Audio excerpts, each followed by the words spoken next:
E como vocês perceberam, né, que a tia mudou o cenário da nossa salinha de aula, né? E colocou agora umas flores amarelas, certo? Vamos ver se ilumina as nossas aulas agora. Espero que vocês tenham gostado. E hoje vamos iniciar o nosso terceiro bimestre. O nosso terceiro bimestre com a nossa aulinha de geografia. Vamos pegar o livrinho 3, o caderno 3 para a aula de geografia, sendo que nas outras disciplinas a gente continua com o caderno 2, certo?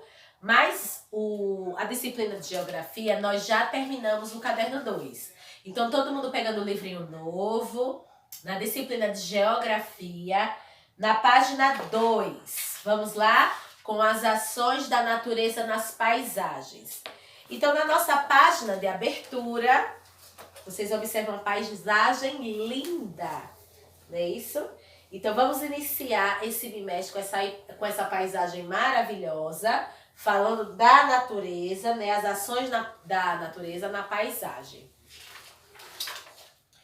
Vamos aí então passar para a página de número 4, todos atentos, prestando atenção, que todos os conteúdos que a tia explicar a partir de hoje já é para a próxima provinha, certo? Para as avaliações do terceiro bimestre. Então, todo mundo atento, do jeito que tia Érica gosta. Vamos lá. Como os elementos da natureza transformam as paisagens? Conforme estudamos, cada paisagem é diferente da outra. Então, não existe paisagens iguais, não é isso? Cada local em que vamos, encontramos uma paisagem totalmente diferente da outra. O que as faz diferentes são os elementos que as compõem, tanto naturais quanto culturais. As paisagens, elas não são estáticas, mas sim dinâmicas. Ou seja, elas sofrem modificações a todo instante. Então, por mais que essa paisagem seja uma paisagem natural, mas constantemente ela está sofrendo modificações pela ação dos ventos, pela ação das chuvas, da erosão. Então, vai modificando, certo? O rio, hoje ele está mais seco, amanhã ele está mais cheio, né? Que a gente diz, a maré encheu, a maré baixou, não é isso? As montanhas, elas vão tomando novo formato através das ações dos ventos e das chuvas. E muitas coisas referentes à natureza, elas vão modificando diariamente com ação natural. As paisagens são constantemente transformadas pela ação dos diferentes elementos da natureza, como a luz e o calor do sol, as águas das chuvas, como o Tiago acabou de dizer, dos rios e dos oceanos, os ventos, os vulcões e os terremotos. Nas próximas páginas, vamos conhecer de que forma a ação desses elementos altera as paisagens. Vamos falar um pouquinho das ações das águas. Então, todo mundo atento. Leia atentamente a letra da música a seguir e grife os trechos em que o autor menciona de que maneira a água transforma as paisagens. Então, atenção. Tia Érica irá fazer a leitura, depois vocês irão grifar. O que é grifar? Passar o traço logo abaixo, não é isso? É a mesma coisa que sublinhar. Então, vamos lá. Planeta Água. Água que nasce na fonte serena do mundo e que abre um profundo grotão. Água que faz inocente riacho e deságua na corrente do ribeirão. Águas escuras dos rios que levam a fertilidade ao sertão. Águas que banham aldeias e matam a sede da população. Águas que caem das pedras. No vento das cascatas, ronco de trovão. E depois dormem tranquilas no leito dos lagos. Então, todo mundo atento. E vocês irão aí sublinhar, como aqui, logo acima pediu, tudo que é mencionado de maneira em que a água transforma as paisagens, certo? Então, leiam e tudo que vier se referindo à transformação através das águas, vocês irão sublinhar. A água transforma as paisagens de diferentes maneiras. Por meio das chuvas, do percurso dos rios e da força das águas dos oceanos. A água também, nós veremos a seguir, cada uma dessas formas de transformação. Então vamos lá. Água dos rios, na página de número 5. Observem aí a imagem a seguir. Então, o que vocês conseguem observar aí? Nós temos a paisagem do Quênia, Itaimbezinho, em Cambará do Sul, que fica lá no Rio Grande do Sul. Então, aí são os quênios. Olha que paisagem maravilhosa. E, gente, sabe como que ela ficou dessa forma? Exatamente com isso, com a transformação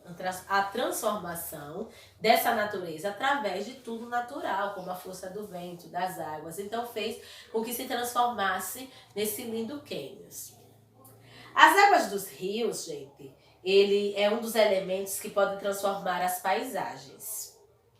Em razão da sua força, a água dos rios, ela remove e carrega pequenas partículas do solo durante seu percurso das áreas mais altas para as áreas mais baixas.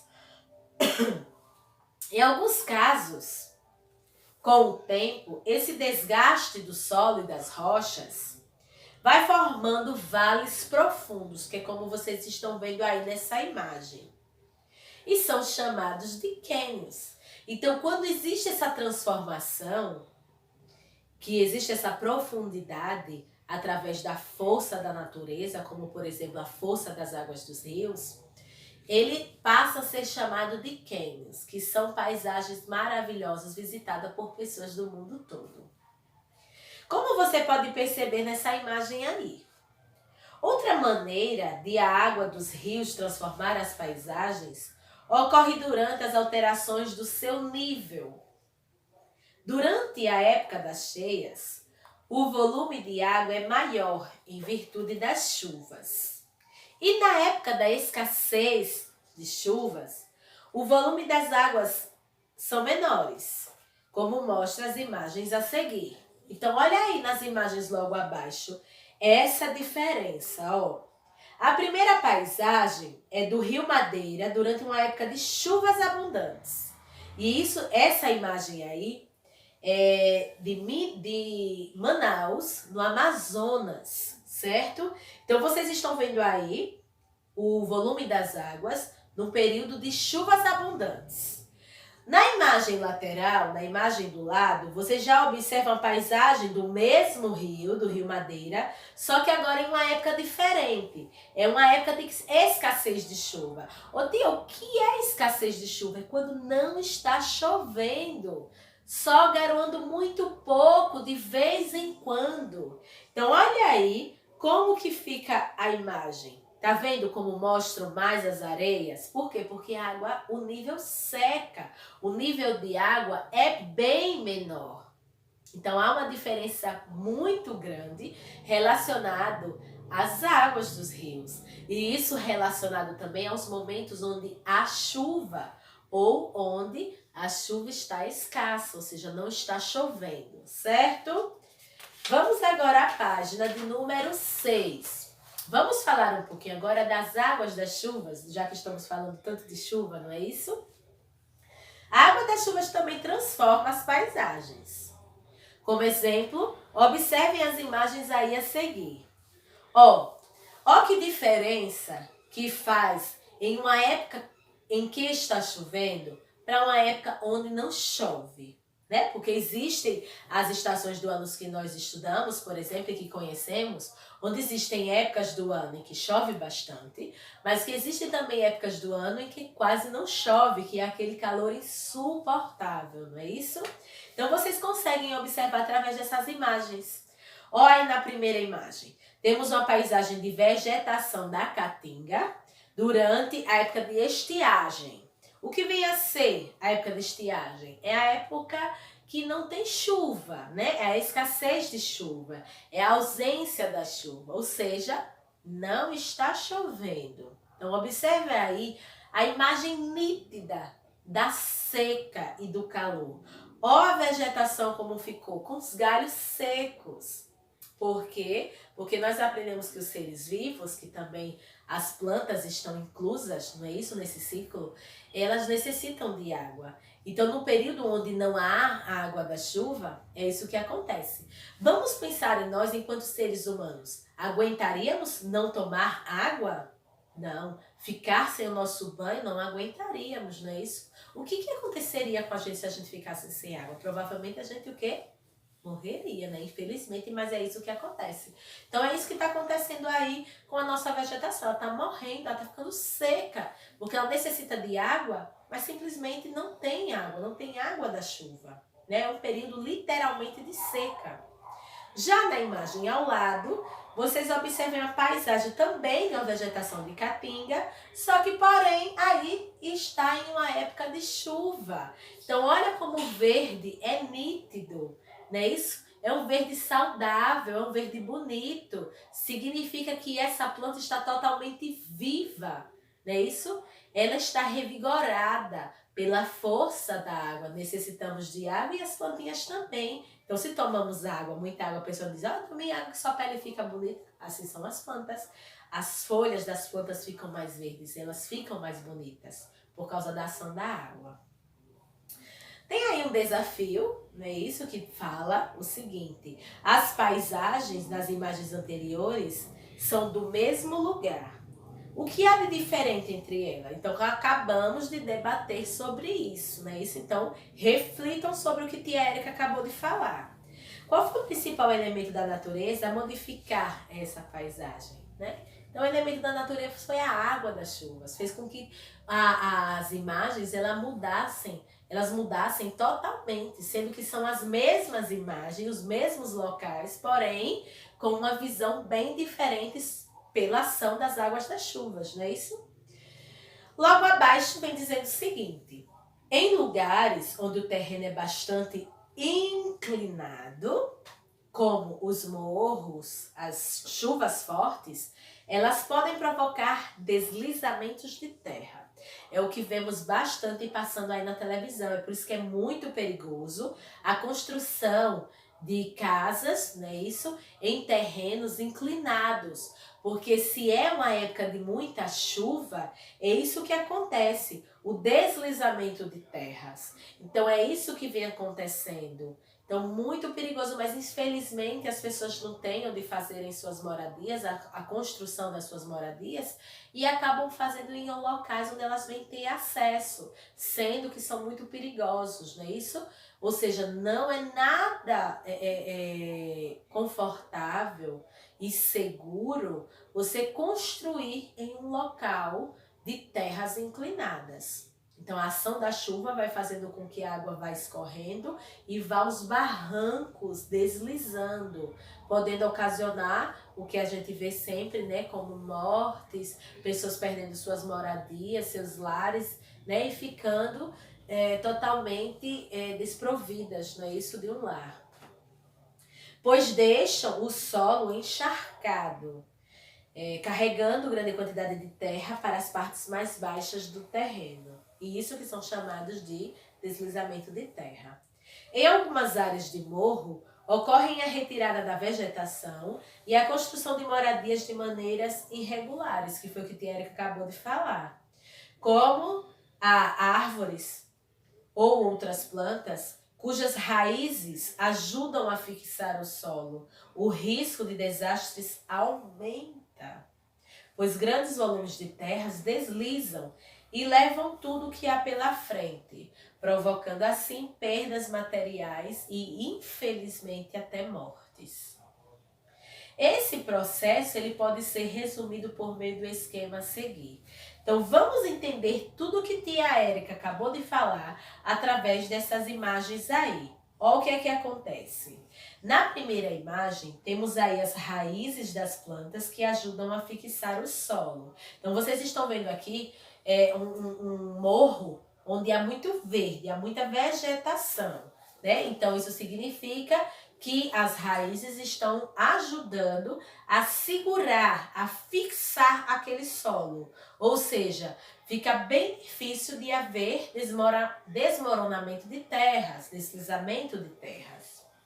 Porém, na imagem aí que está no centro, que está bem no meio, diz: com a retirada da vegetação para a construção irregular de casas, o solo fica mais sujeito a deslizamento. Claro, as terras elas estão mais soltas, então a partir do momento que chove, que encharca, então há um deslizamento. Por quê? Porque ali vai se transformando em lama. A gente sabe que a lama ela pode ficar líquida a partir do momento em que se junta com a água. E concluindo aí na terceira imagem, nós temos o deslizamento, que pode causar graves consequências com o soterramento de casas e pessoas. Então aí é um esquemazinho que explica e resume bastante tudo que tia Érica acabou de falar. Então é isso, meus amores. Essas são as ações da natureza, né, ocorrendo através das águas das chuvas, as ações das águas dos rios, dos oceanos, fazendo com que haja modificações explícitas na nossa natureza, certo? Então, nós teremos aí o exercício que iremos pular para a página, deixa eu ver aqui, página 18 e página 19. Vocês poderiam dizer: eita, tia Érica pulou muitas páginas. Não, as páginas que tia está passando para casa é referente ao assunto que tia acabou de explicar, certo, meus amores? Então é isso. Aqui nós encerramos a nossa aula de geografia. Espero que vocês tenham entendido o conteúdo.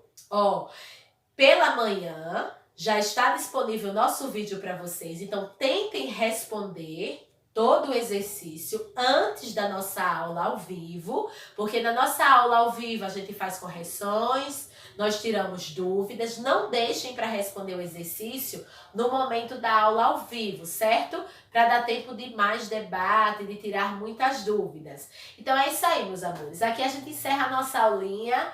Um beijão no coração de todos vocês. Tchau e até a próxima aula.